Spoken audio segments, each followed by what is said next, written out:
Tariffs on China could get as high as 245%. Donald Trump's single biggest vulnerability. The United States will implement reciprocal tariffs. In this video, we are going to dive into how Trump's most recent tariffs are raising the cost of affordable housing in the US. Hey guys, I'm Evan Holladay and I'm an affordable housing developer, and I'm really passionate about making an impact in the affordable housing crisis, and I've done thousands of units over the years. As an affordable housing developer, I am constantly navigating rising costs and all kinds of unique variables. But with the most recent tariffs from the Trump administration, they have directly put on tariffs onto steel, aluminum, lumber, appliances, and pretty much everything that goes into our buildings. And this is already hitting our industry really hard. The Trump administration has implemented a 10% universal tariff, meaning every single product or good that we import into the United States from another country will automatically be 10% more now. And not only that, but there are countries that we trade, the vast majority of our trading goes to, that have been hit with extraordinarily bigger tariffs. So a few examples: China, where we import a lot of building materials from, was hit with 145% tariff. Canada and Mexico were both hit with 25% tariffs. And those three countries alone are where we get a good amount of our building materials and our sources for our buildings. And you have all imports from Vietnam being hit with a 46% tariff. That is another country that we get building materials from. And many other countries were hit with these extraordinary tariffs. And given the severity of these tariffs and how these are hitting the top countries in which we import construction materials to build housing in the US, we need to dive into how these latest tariffs are going to, in fact, make the affordable housing crisis even worse here in the United States.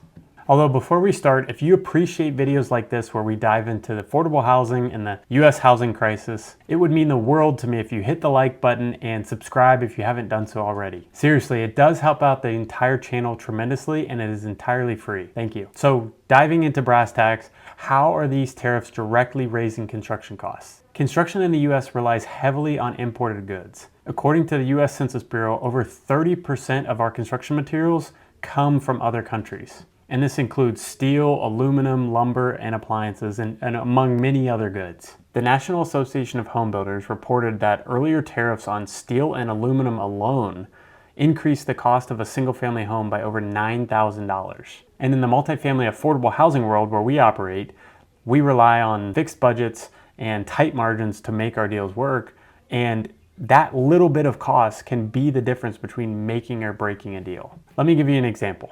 On a 100-unit affordable housing development, we may budget around $15 million for construction materials. If tariffs push the cost up by just 20%, that equates to an additional $3 million that the project now has to carry. This could be the difference between a project moving forward or dying on the table before you can even get started. And because affordable housing relies on fixed funding, so grants, tax credits, and capped rents, which ultimately allows this to be affordable for the families we serve, we don't have the flexibility of being able to absorb that cost or pass it on. So we're left scrambling on our developments, trying to figure out how do we value engineer, or potentially have to delay the project, or even worse, have to kill the project or cut the amount of affordable housing units included. And tariffs don't just raise prices, they disrupt supply chains too. According to the National Multifamily Housing Council's 2023 construction survey, lead times for HVAC systems, electrical panels, and plumbing fixtures increased over 250% after past trade restrictions. Delays like this add significant costs, including interest on loans, insurance, taxes, and these are all costs that are borne by the project, by the development. And again, where there's tight margins on affordable housing and trying to make the numbers pencil on a fixed budget, that could again mean the difference of not being able to move forward with the project.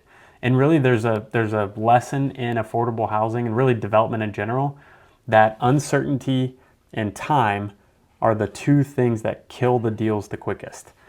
And what I mean by that is the more uncertainty you put into a time frame and the longer the time frame, the more likely there's going to be uncertain things like the tariffs being announced, or the ups and downs of the economy, the rising and falling of interest rates, the rising and falling of demand. So all these variables you're working through, and so you have to act quickly, you have to be able to move quickly, and the more external factors slow you down, the more risk is involved in each development and risk of failure. And in times of uncertainty about tariffs, this could mean pausing or shelving a future project until the tariffs are either lowered or there's some certainty about what level the tariffs are going to end up at. Right now, we're at this game where we just don't know, are tariffs paused? Are they back on? Are they 10%? Are they 145%?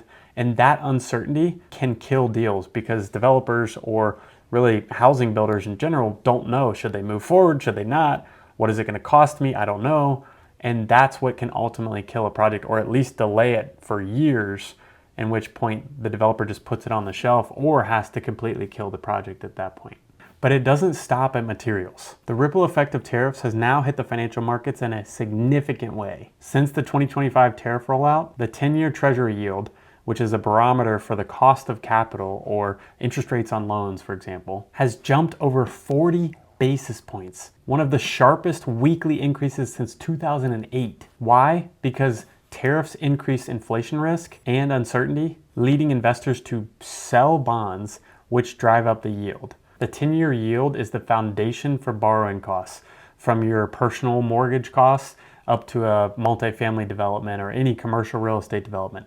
They all are in some way loosely attached to the borrowing cost of the 10-year yield.